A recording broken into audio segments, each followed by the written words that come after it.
Ladies and gentlemen, welcome to the right time, a Wave Sports and Entertainment original presented by Prize Picks. My name is Bomani Jones. Thanks for listening wherever you get your podcast. Thanks for watching us on YouTube. Subscribe, like, rate us, review us, give us 5 stars. You only give us 4 stars, I'm inclined to believe you are a hater. We got a lot going on here. It was division. I don't even think it's called Division Championship Weekend. Division round. How about that? They was playing a bunch of playoff football. That feel good? Fine. Thanks. There we go. Football abounded. Boom. There we go. We're going to talk about the NFC in just a second. We're going to get over there to that other conference. But first, we're going to start with the varsity because in a lot of ways, the NFC feel like the JV. And a lot of the reason why the NFC feels like the JV is something that dawned on me in watching the games over the weekend, just looking at the bracket of it, right? We had the Ravens and the Texans. So we had Lamar Jackson and we had C.J. Stroud. We had the Chiefs and the Bills. We had Patrick Mahomes and we had Josh Allen. Now, I want you to take out the guys who were hurt this year, right? So get Joe Burrow out of here. If you want to do that, get Aaron Rodgers out of here. We're going to just remove them. Are those not the 4 best quarterbacks in the NFL? I understand that it's a little hasty to say something like that about C.J. Stroud, but based on what you saw players do this season that just passed, that felt like the 4 best quarterbacks in the NFL. Now, I want you to think about how crazy that is if I'm going to tell you that those are the 4 best quarterbacks in the NFL. Because even coming off an injury, I'm going to put Joe Burrow in there at that 5 spot, right? I am probably inclined to put either Justin Herbert at the 6 or Trevor Lawrence at the 6. I bring that up to say either Justin Herbert or Trevor Lawrence is probably the 7th best quarterback in the AFC, and Tua Tagovailoa is probably the 8th. And if he can get it back in line, I guess Deshaun Watson, old nasty ass, will be the 9th. You know, like that's what the AFC hitting on right now. The Browns gave up heaven and earth to get the nasty man. And if his nasty ass is what he was in Houston last, we still looking at him as like 4th, 5th, maybe best quarterback in his own conference. Like the AFC is so bananas in that regard. And it becomes important when we talk about what happened in this last round and kind of where we are going forward. Again, it has got to be terrifying if you are, let's look at the rest of the teams in the AFC. If you the Patriots, man, y'all better go out there. Well, I guess, Sean, the Patriots got what, the number 2 pick in the draft? Yeah, it seems like, Caleb Williams, Drake May, maybe Marvin Harrison are their potential draft targets. I'm telling you this right now. If they got the number 2 pick in the draft, they taking Drake May. Like, we go hard stop. Unless something happens and somebody decides that Drake May is, in fact, the number 1 overall pick. But I'm going to tell you right now, if it come down to Drake May or Jaden Daniels, they are going to take Drake May. And I'm going to tell you right now, if I was running the Patriots and the way things are set up right now, I would take Drake May. I don't know if Drake May is better than Jaden Daniels. The way people talk about it, he probably is better than Jaden Daniels. I'm going to just tell you this right now. Our man Gerard Mayo came out there telling the truth. And the last thing, look, you talk about having a truth teller and a Jayden at the court. Oh, no, not all at once, baby. You can't come in here shaking the table and kicking down the door. Oh, no. You can only pick one, baby. You can only pick one, right? And they decided to shake the table. They got a table. Okay, cool. You're going to go ahead and do that. Then people can't handle much more. From what I could tell, some people had a hard time with the truth. So, yeah, no. Drake May going to play for them.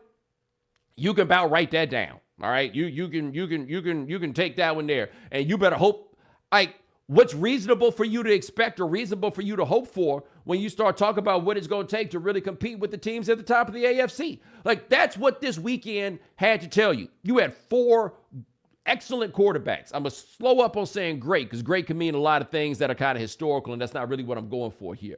But you had 4 historical quarterbacks.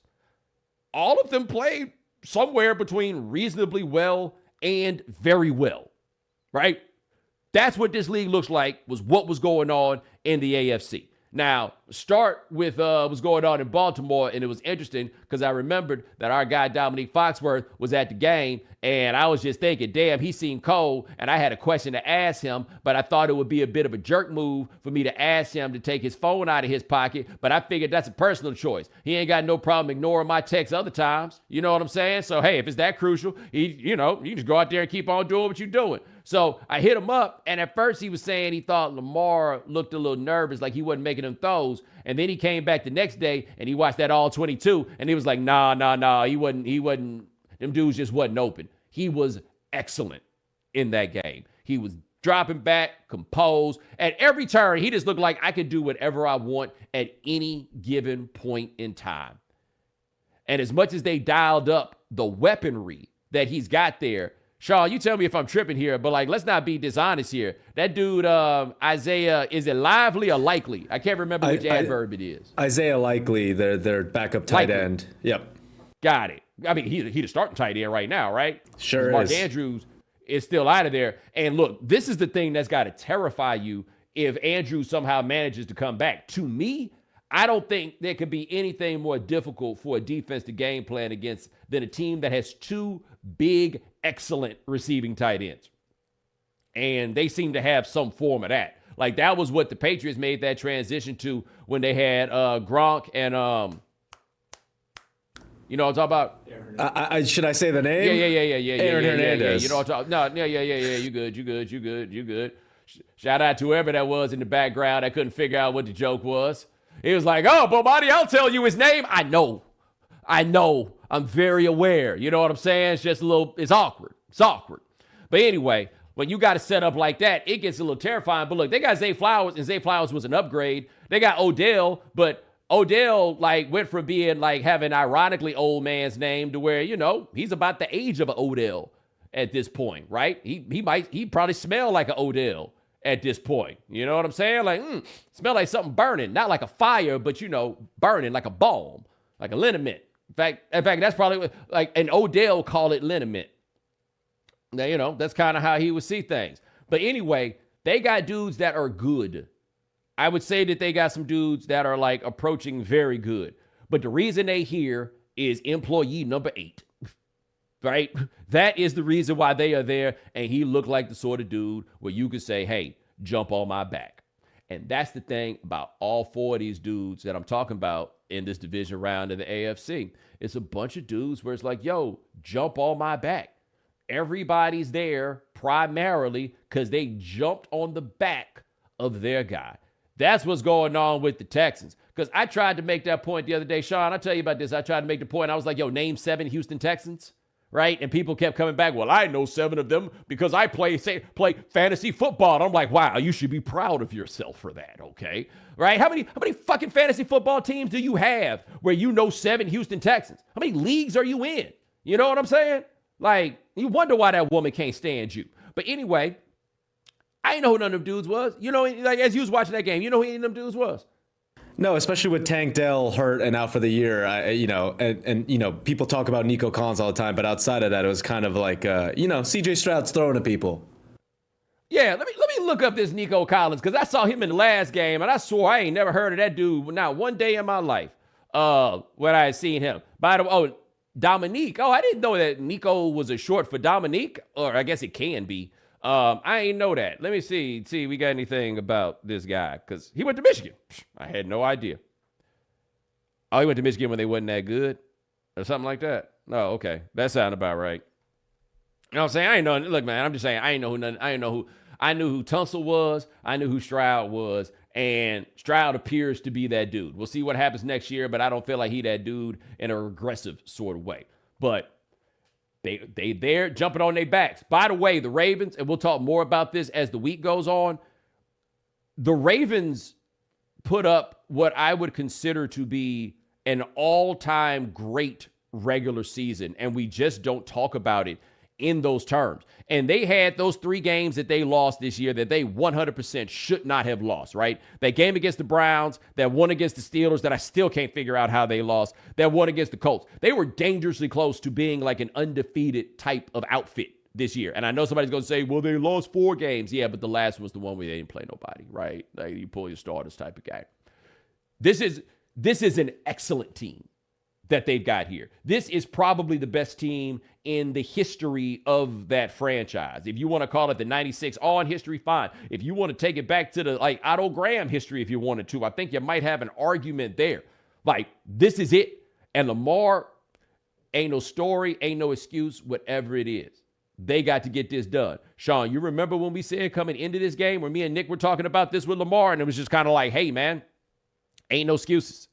Yeah, we had two straight episodes between you, Nick, and Dominique where the constant conversation was there's a lot of pressure on Lamar Jackson and the Ravens to make it to the Super Bowl. It's Super Bowl or bust for that team, and what a performance for them. And I think they play a Chiefs team that looked like they barely snuck by against the Bills.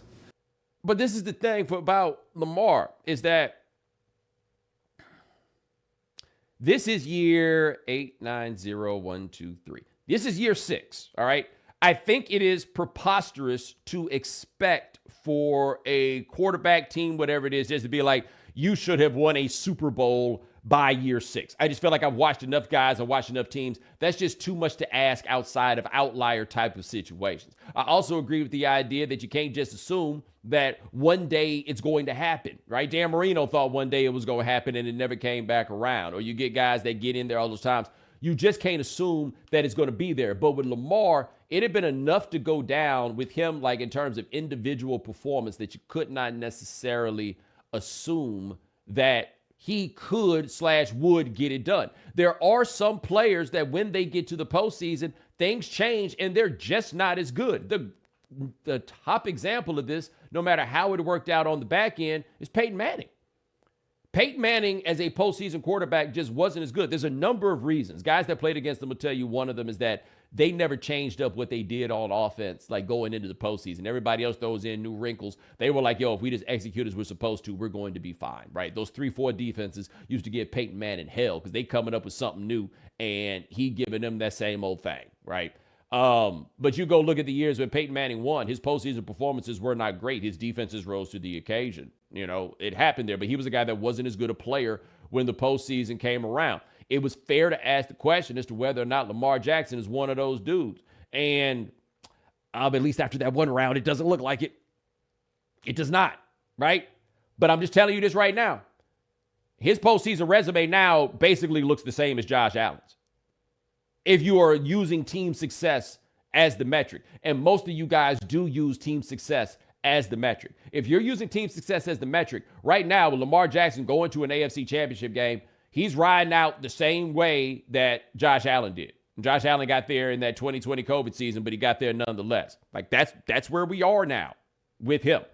Now, I don't think that any of us would reasonably consider Josh Allen to be a postseason underachiever. I don't think he's been a postseason underachiever. I think he's overall been pretty good. He did have that one crazy game where he was closing his eyes saying YOLO and throwing the ball to square bodies. That was a little crazy, right? That was bananas. But overall, hey, man, the Bills get to where they are because they have that guy, okay? And this game against the Chiefs, this one was interesting, because he is that guy, and he played like that guy. But they do not coach him like he is that guy. They did a lot of work in that game, throwing the ball behind the line of scrimmage. It felt in a lot of ways like Joe Brady was calling the game like, you don't want this dude to mess it up. You might give him some chances to do some big things, but you don't want him to mess it up. Now, people will talk about those 3 big plays that were pretty close to being big plays that weren't, right? The only one that I look at and was like, damn, you got to have that one, was the one where Stephon Diggs just dropped the ball. Like, that one just seemed to go straight through his hands, right? And he even said it right after the play. He was like, I was this close. Yeah, he blew that. But there was the one that got broken up, and then it was the other one where Buddy had to lay out, and then he couldn't catch it because his arms hit the ground, and I don't think that that's unreasonable. Like, I think Allen made a good throw, but they needed a lot of things to go together right in order to make that happen. The DB made a very good play on the second one. The Diggs one is the one when you're like, oh, dang, you should have caught that. But the only reason I bring that up is they didn't have a completion over 20 yards the whole game with Josh Allen as their quarterback. Josh Allen finished that game averaging under 5 yards per attempt. Now, that is not me saying that Josh Allen did not play well. I don't want to make that argument. I did think that Josh Allen played well. But Josh Allen didn't play perfect. And Josh Allen did not play so well that that performance was not Patrick Mahomes in that Super Bowl against the Bucks, where you watched that game and the numbers were what they were and the end results were what they were. But that was like, oh my God, this is the best football player I've ever seen. I'm just watching him seemingly play this game with one hand tied behind his back. That was not the performance that Josh Allen put up in this game. He did not put up an all-time great performance. Patrick Mahomes did not put up an all-time great performance. What we had was an all-time great game. And it was an all-time great game in such a way where you could go back and you could find all kinds of individual things and moments that could have gone another way that would have changed this thing. But I don't think there was anybody to blame for anybody losing that game. I don't think you blame the kicker for missing that 44-yard kick. Why? And people are like, well, the kicker's job is to make kicks. The offense's job is to make it that you don't need no goddamn kicker. Okay? That's what their job is. And they did it, and look, kicker had to go out there on the field, kick the ball, 15-mile-an-hour wind. It would have been great if he made it, but it shouldn't have had to come down to that. Now, should it have? No, it should not have. I don't blame them dudes for missing those plays because, quite honestly, those catches I talked about that people didn't make, if Mecole Hardman doesn't try to be a hero, catching that ball across the goal line and fumble the ball, that stuff right there is probably a moot point now, isn't it? You know what I mean? Like, this isn't a game to me that we needed to come out of it and look for somebody to heap all the praise on or to find somebody to heap all the blame on. That one was an excellent, exciting football game between teams that have played now two of the best playoff football games that I believe that I have ever seen, right? Sometimes we got to lean in on the fact that this is just something to enjoy. To me, it was not reflective of Josh Allen's shortcomings, the fact that they did not win that game. I also don't necessarily know how much credit to give to the greatness of him from watching it. I do know this.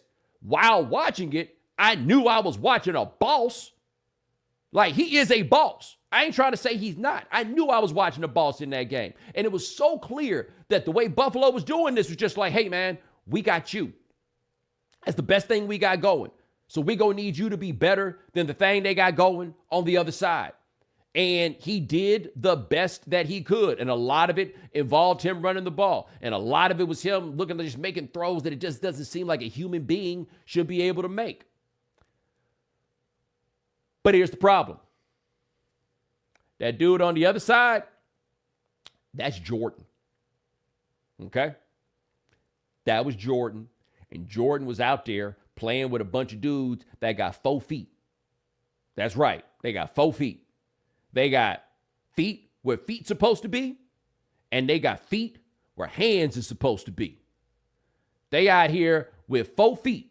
Like if it was like some kind of crawling contest, oh, they would win. They'd be unstoppable. You remember how they used to call Tyreek Hill the cheetah? Nah, man, Tyreek Hill got hands. He ain't out here on 4 paws. They had all them dudes that they be out there on 4 paws, man. You never catch them dude. 4 paws like a faux pas. In fact, that's it. They out there on 4 paws and they committing 4 paws when people throw them the ball. That's what's happening. But you know what? They seem to play better than I'd seen them play in a long time. I saw Marquez, MVS, the letters. That dude made that one play where Mahomes basically just threw the ball right on his helmet over there on the sideline and was just like, there's no way for you to mess this up. Like, Mahomes got to be out there. Sean, what buddy name in the Sandlot? The one that be telling them just go stand out there with your hand up and the ball going to come to you. Smalls. Benny the Jet is telling Smalls to just leave his hands up there and the ball come to him. Yep. Benny the Jet. That's what we need to call Mahomes. Pat the Jet or something. Because that's what he got to do to make these dudes catch it. He got to tell them exactly what the hell that's what it seems like he has to do to catch it. And I just don't see no way possible that you come out of that game and not talk about Jordan.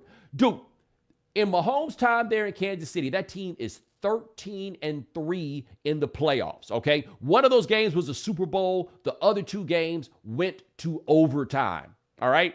You can make an argument about him having a really good defense this year. That's fine. But what they got also this year, bad tackles, okay? They got bad tackles. That boy Pacheco was running hard. That was good to see. We know those receivers aren't good. Travis Kelce, we know that dude got miles on him, man. Like, he's not a great player anymore. What they are betting on is they got Jordan.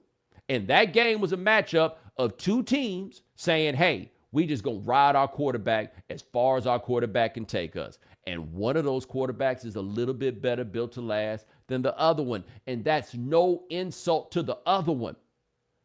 But y'all got to stop acting like the other one's the one. He's not. He's on a list of quarterbacks, okay? And I'm going to tell you how it goes, okay? There's two lists here. There's this list that's got Patrick Mahomes on it. And it's this list that got everybody else. All the rest of y'all are on that list. You can't concoct no argument as to why it is that you belong in that same place. Patrick Mahomes has no peer. And what these motherfuckers is out here doing, and I'm sorry, I got to, but what these motherfuckers is out here doing, and we done seen this before. Sean, I think you might be old enough to remember this. You remember David Duval? Yep. You remember David Duval? You remember the Sergio Garcia era? You remember that quick little run? Yeah. It was very short. Yeah, they keep trying to find somebody to be up there with Tiger. There ain't nobody up there with Tiger, right? And I actually think that the Josh Allen, Phil Mickelson comparison is a good one because, they both be living that YOLO life. They both get out here doing any old damn thing trying to make it happen, right? But that's what this is. And Phil Mickelson is a Hall of Famer, just to be clear. Not saying he's a bad player. Not saying he didn't win a lot of stuff. But he ain't Jordan. He's not. He ain't Pippen, right? He's a lot better than a Pippen. But he ain't Jordan. They got one of those. And at some point, we're really going to fully lean in on the idea that that guy right there is Jordan. And as much as you're watching when people talk about Mahomes or whatever it is, they'll throw it out there. Hey, that's the best quarterback I've ever seen, comma, but. And then go talk about something else. Like I was watching Get Up before I got in here to record this stuff. No, man, it was driving me crazy because their whole television show was about Josh Allen. It was about Josh Allen. And look, I've talked about some of this before. I do think that the NFL has got a little bit of I don't want to call it a crisis, but something's changing here that they ain't never had before, which is the best quarterbacks are black. Like, part of the success of this league has been built around the fact that they had all these great athletes and they still had white faces to sell everything. But when you start talking about the Brady, Manning, Breeze, Roethlisberger, class of players now, you have to throw Lamar Jackson in there. And Patrick Mahomes is at the top of that list. Like, Aaron Rodgers will get thrown in there. When I'm talking about those four guys in the AFC, it's 3 black dudes and Josh Allen. You know what I mean? And so, yeah, I do think some people are going to give Josh Allen too many points because me and Dominique also talk all the time about the times in our lives that we gave black dudes too many points. I've been trying to tell y'all about how my daddy used to be trying to convince me about a Tony Banks. Hey, Tony Banks can play. You know what I mean? It just kind of go that way at points. But we all got to know this, man. Josh Allen is not Jordan. And there's nothing bad I have to say about him coming off of that game. If anybody said anything bad about him, it was Joe Brady, who had him throwing all them balls behind the line of scrimmage, right? That's the guy that seemed to think a little bit less of that dude. But it's about Jordan. And now we going to come up into this next round with Jordan against Lamar Jackson. And Nick makes this point, and he's right about this. If you want to make the Brady Manning comparison, it's probably better served with Lamar Jackson being there. And the reason that I would say that about Lamar Jackson is he's about to be the one with 2 MVPs, but doesn't have the playoff success to match it. I think at this same point in his career, Lamar Jackson has either the same number of playoff wins or one more than Peyton Manning did. This is it. He's out here with the team that looks like the juggernaut playing against the team that's on that been there, done that, right? The team that's been to this level before. This is the one to see. This is the game that when they put that bad boy in the schedule, I'm always trying to see it. And they used to always put that thing as a 1 o'clock kick. Never made no sense to me, but it ain't going to be no 1 o'clock kick this time now, is it? And don't y'all worry. This time, I'm going to Nick's house, damn it. It's the early game. Today, it was late and it was cold. I wasn't doing that.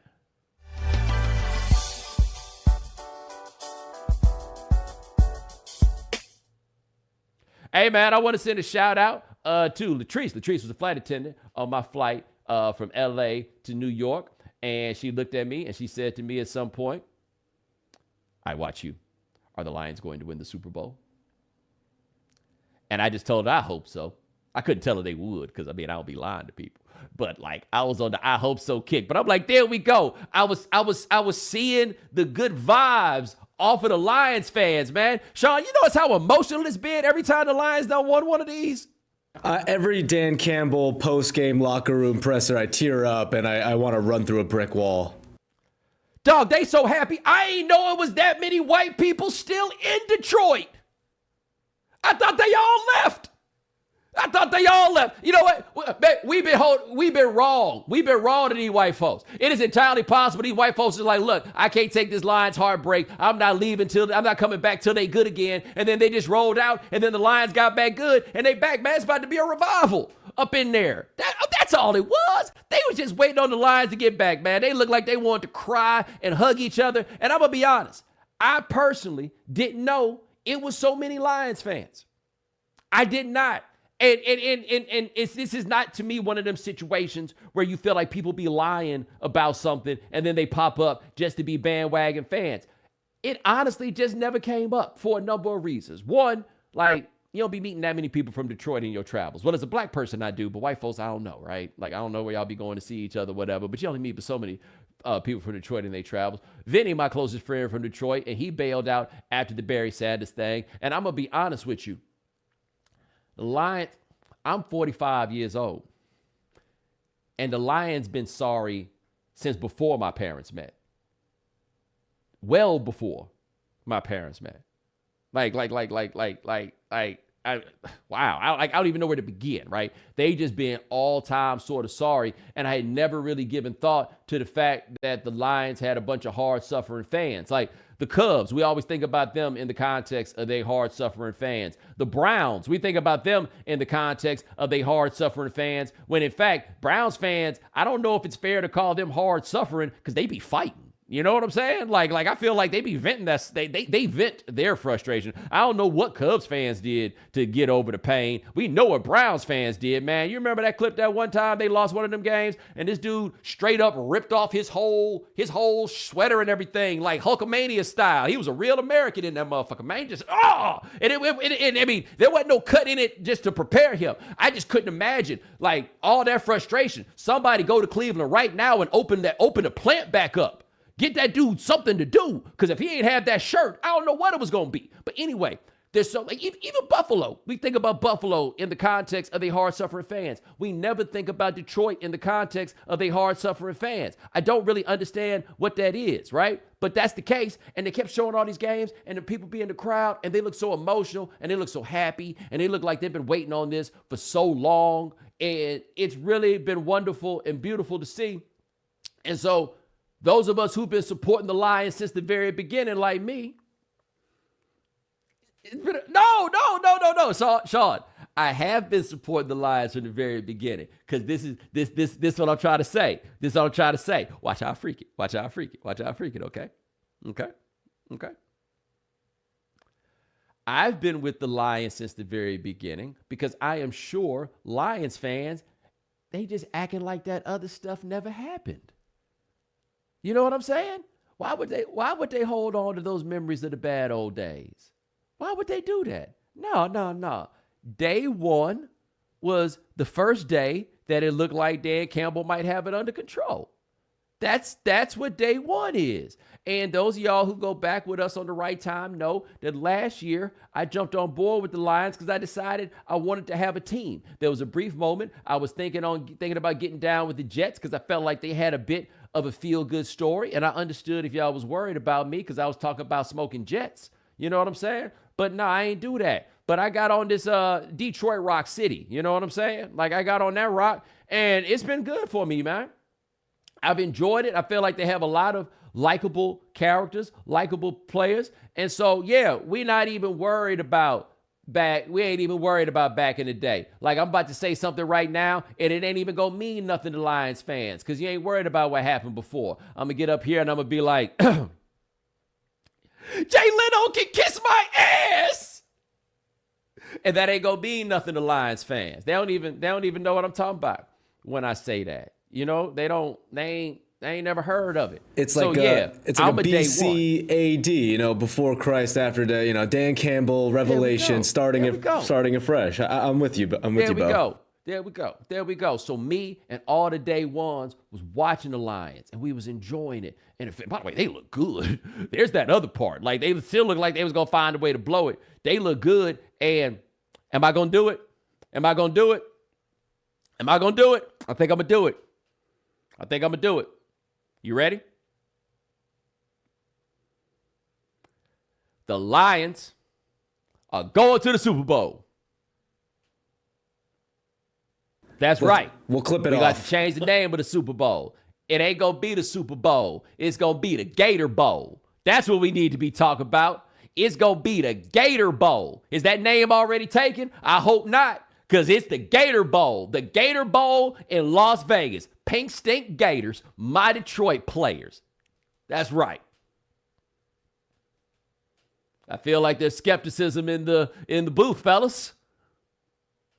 You know, I'm letting it sink in. The audience is going crazy. A lot of woos, a lot of let's goes. Letting it all simmer, right. You know? That's right. I'm explaining to you right now why it is that I feel that way. Okay. Now, Sean, you tell me if I'm wrong here, okay? Christian McCaffrey, he dinged up, right? It's a little banged up, but you know, I think he played well. Long season, running backs, a lot of mileage. Okay. He's a little dinged up, right? Debo is past the level of banged up. Debo is hurt. Am I right? Yeah, he looked rough. He didn't come back in at the end towards the middle of that game. So yeah, he's a little more hurt than McCaffrey, I would say.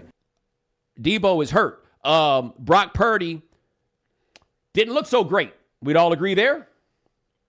Yeah, a lot of checkdowns, a lot of just classic Brock Purdy hater type throws. He didn't look that great, right? He didn't look that great. Yeah. This is all I'm saying, right? And this is the part that the Lions are going to have to figure out, because the Lions pass rush is not great.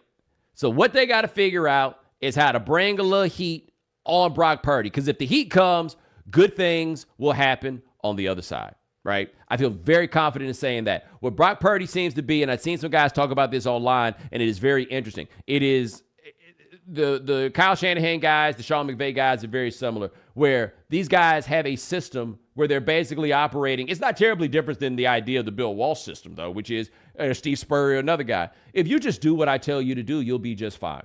And as long as you can get by just doing what that man in your helmet told you to do before you got up to the line, you'll be able to make this happen.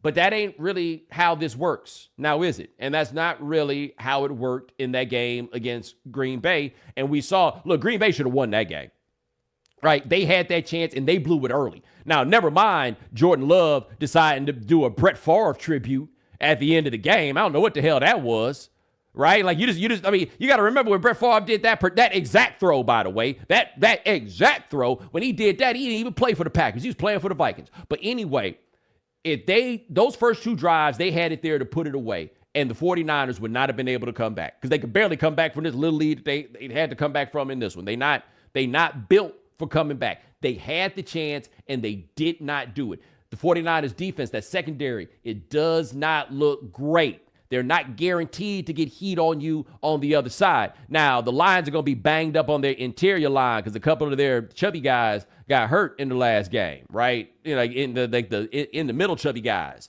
they got hurt. Like, you got to figure that out. But I don't get paid for predictions. I ain't out here, Sean, tell you what to gamble on. I just say what make me feel good. And I'm saying, on behalf of myself, Vinny Goodwill, and the rest of Detroit, go Lions. I asked Vinny if there was a fight song, and he sent me a link. I'm going to learn that shit. I'm trying to be down, right? Like, I apologize. In fact, I would apologize to you for not knowing the fight song, but I showed up on day one, and they should have gave me a pamphlet that had all the words. But they ain't do that now, did they? No, they ain't do that, all right? So I'm here, dog. I'm here. And I also want to send a shout-out to the Ford family. I had gotten it wrong. I was talking about Miss Martha owning the team, but she don't run it now. Miss Sheila run the team. And And Miss Sheila married some dude whose last name is Hamp. So her name is Sheila Ford Hamp. And what happens very often with these situations, like the Bears, the Hallises, I feel like they handed it off to a husband to run things. Like the husband of, like the daughter had charge, but they let a husband run things. The Fords ain't letting them interlopers come in here and make it happen like that. Nah, they ain't do that. Miss Sheila still gonna run this. I don't know what the hell her husband do, but Miss Sheila the one clapping hard as hell in that booth. She look happy. She look like they say she out here fixing stuff. My man, Dan Branch, Ricky Campbell, making things happen. Aaron Glenn, H-Time. I see you, big dog. Like, I'm all on board with this. Now, I did this thing about Houston where I said if you had to name 7 Houston Texans, it'd have been a very difficult thing. You want me to name 7 Detroit Lions? Come back next week. I promise I'll have them all.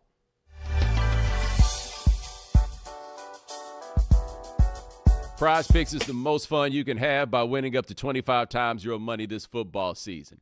And now you can play during basketball season too.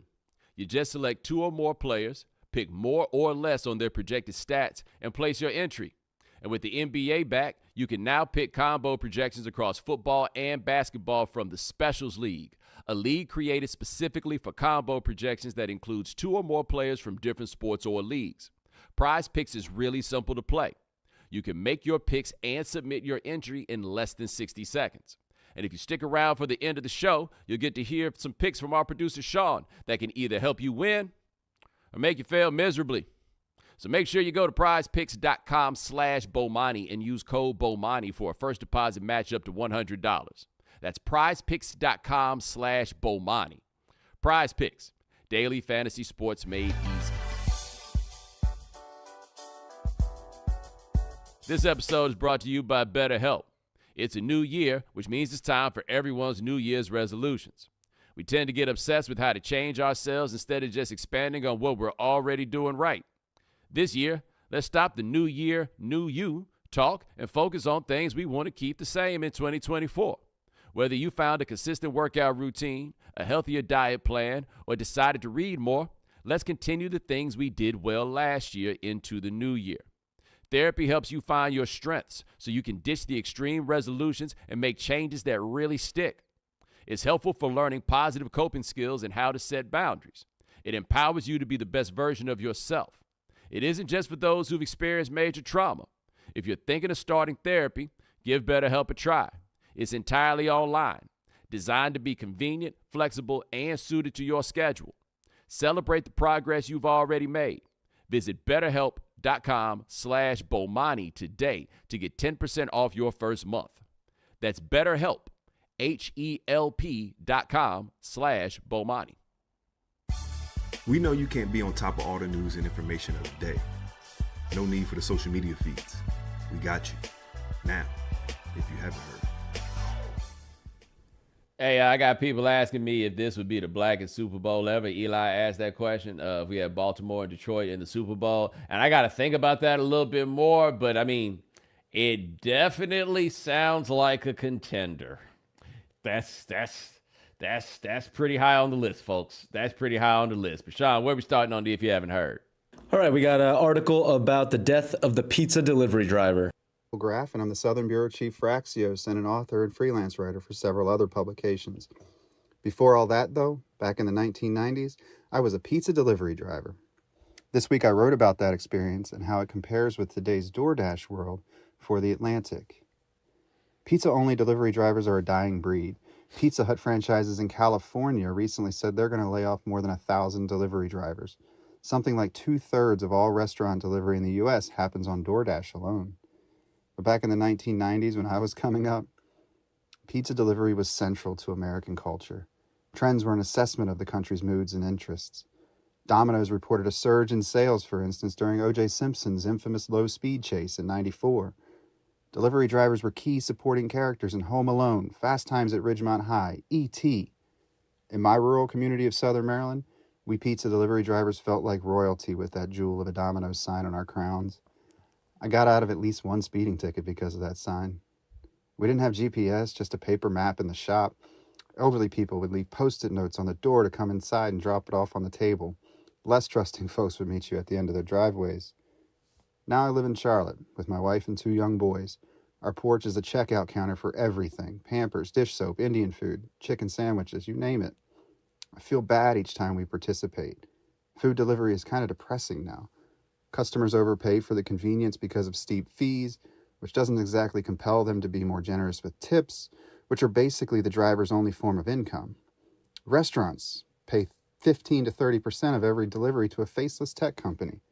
Delivery apps are warping the look and the feel of the restaurant industry, and I think in some ways they're warping our brains. One morning in our house, when we were out of coffee, 2 large cups of dark roast just appeared on my doorstep, and my wife looked at me, and because she knows me, she turned her head and said, "Don't worry about it." I don't know, I thought. Maybe we should worry about the pizza delivery driver, about all we're losing with all this technology and convenience, just a little more than we do. I just got one question for him about his time as a pizza delivery driver, and somehow he left this out. What kind of gun did you have? Because if you was out here slanging them pies, and you ain't had no peace, partner, you was in trouble. TWUBBLE, trouble. Because, whoo, boy, that was the thing, man. Like back in the day, that delivery driver, when everybody was paying with cash, that delivery sign was letting everybody know that you was open for business, and the business was robbery. Yeah, tough gig. It depends on where you are. I know my friends in college in upstate New York loved being a delivery driver because they were like, free food, if good delivery, good tips. But yeah, it's a different world. They sure did, Bo. They sure did. Okay, that's level number 2. Like, it's a very helpful thing if you sell weed to be in like the mobile sort of business. I also imagine it'd be a pretty good way to meet girls. Like, I can see a lot of it. I feel like there was more honor in that than there is now in being the DoorDash person for whatever reason. Because anybody could be a DoorDash person, but you had to decide yourself that you was willing to die for them tips back in the day. You know what I'm saying? Like, so anyway, I'm just curious what kind of tool my man was packing. Southern Maryland too? Yeah, baby, you need to watch out, man. Watch your back. All right, what we got next? All right, our next article is about the internet being ruined by junk. My name is Caroline Mims Nice, and I'm a technology writer at The Atlantic. I recently wrote about why everything is so long right now. Recipes require you to scroll past all this extra writing. Some of the top podcasts run 3 hours or more. On X, you can now pay to post up to 25,000 characters. Even TikTok, which is known for its short videos, is experimenting with clips up to 15 minutes long. The internet feels bloated. Now, don't get me wrong, sometimes a good story merits its length. Other times, not so much. One explanation for this phenomenon is that longer content is just easier to monetize. A creator can slip in ads without disrupting the user experience. Another is that people are making extra long content because they think that that's what the algorithm wants. I find this one particularly interesting. Algorithms are, in a basic sense, supposed to help humans sort through junk, but they end up creating junk and shaping our culture when we project things onto them. Any storyteller worth their salt will tell you that a good story should go on for only exactly as long as it needs to. All right, so we have an overall information overload that I've been reading about recently. I recommend people check out these 2 Neil Postman books, The Music Ourselves to Death and Technopoly, which get into this and foresaw what was coming a very, very long time ago. We had a chance to save ourselves, but we're fucking morons. Anyway, what I find so funny about hearing how like the content is getting longer and people are paying to make their tweets even longer, it reminds me of that time when Clubhouse was hot during the pandemic. And during the time when Clubhouse was hot, it was about a week and a half, maybe 2. And during that time, some people had put together a live reading of The Lion King, like the musical version on Broadway. And, different people doing different parts and everything else. And folks who listened to it, I listened to it a little bit, but people who really listened to it talked about how riveting it was. And I was like, congratulations. You guys have used all this technology to take us back to the 1930s. You're listening to the radio right now. Like, that's exactly what you're doing. This thing ain't going to be recorded. It's a one-time only sort of thing. You are back to listening to the radio. You use all this device stuff to go back to listening to the radio. And when I hear people talk about doing a 25,000 character post on Twitter, oh, so you mean like a blog post? Sean, isn't that what those are called? Are those called blog posts? Like articles? Everything's going around in a circle. Morons. What else we got? All right, Bo, we got a story on what's wrong at Boeing. Hi, I'm James Surwicki. I'm a contributing writer at The Atlantic, and I recently wrote a piece about what's gone wrong at Boeing. So about 2 weeks ago, a panel called a door plug blew off a Boeing 737 MAX 9 plane while the plane was in the air. And while the incident was startling, the really interesting thing about it was in a way how unsurprising it was. Because over the last decade or so, Boeing has had a long series of quality problems. And so that obviously raises the question, what has gone wrong at Boeing? I mean, Boeing, after all, used to be among the most respected American companies. It, helped put NASA, put a man on the moon. It built the 747, which is the most famous and arguably the most respected passenger plane of all time. And it used to have an incredible reputation for safety and excellence. But the reality is that that reputation has been demolished over the last 20 years. And the reason, I think, is pretty simple. In 1997, Boeing bought another aircraft manufacturer, McDonnell Douglas. And what happened was that, in effect, McDonnell Douglas took over Boeing. And McDonnell Douglas, in doing so, radically changed the corporate culture at Boeing. So Boeing had long had a really engineering-centric culture. The people who kind of made the decisions and the people who had the loudest voices inside the organization were engineers. And the things they cared most about were perfectionism, safety, quality, all of those things. But when McDonnell Douglas essentially took over Boeing, what happened was that, in effect, the kind of accountants took over, the financial engineers took over from the aircraft engineers. And the result was that they radically changed Boeing's culture. They made it much more bottom line focused and much less focused on sort of engineering and safety and quality. But building large airplanes is an incredibly difficult process. It involves, millions of parts. Nowadays, it involves hundreds of suppliers who in turn have hundreds of subcontractors they're dealing with. So you need this kind of maniacal attention to detail and a real obsession with reliability and safety. And that basically is what Boeing has lost over the last 20 years. And what we're seeing in the case of Boeing is what happens when a corporate culture that is really driven about product gets replaced by a corporate culture that's really driven only by profit. First of all, shout out to my buddy Jim Sawicki. I like it when I pull these articles randomly and it turns out to be one of my people that's on them. Two, this is my thought on this. You know how everything's getting to be owned by one company, right? So, who's there to, make Boeing step it up, right? Where's the competition to be like, well, we'll actually make these planes a little easier. It's not that simple now, is it, right? Who is there to make sure the quality steps up? And as you allow it to where everything is going to be made by one company, or you have this narrowing of the markets like you have and turning everything somewhere between an oligopoly to a monopoly, man, as that goes, all our stuff is going to get a lot whacker. And, it's kind of one thing when they cutting corners on your little breakfast cereal and you get a couple fewer flakes than you used to have and everything else. We're talking about airplanes, dog. Airplanes. We really can't afford for airplanes to fall off, guys. We just can't. The engineers absolutely need to be in charge of the way the airplane company works. But they're not.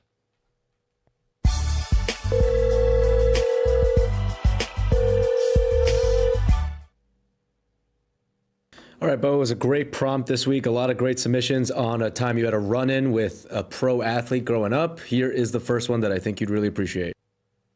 What's up, Bo? It's Ty, calling from Carolina. First time, long time. But, I think I had a story for you that kind of resonate a little bit with your Carolina ties. So me growing up here, playing football, early 2000s, I went to North Lenore, over in the country part of Kinston. Over opposite side of town from Reggie Bullock and Brandon Ingram. We were their rivals. Much smaller school, but crosstown rivals nonetheless.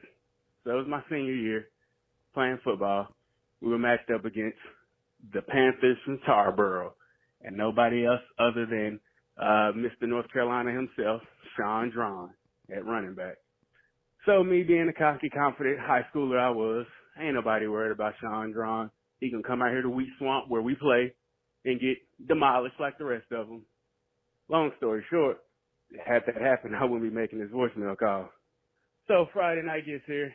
I'm outside linebacker. Sean Drawn catches the toss, runs to the left sideline, his team sideline. I'm running out there pursuing the play like I'm supposed to. He hit me with the nastiest little in and out juke move, sent me falling out of bounds.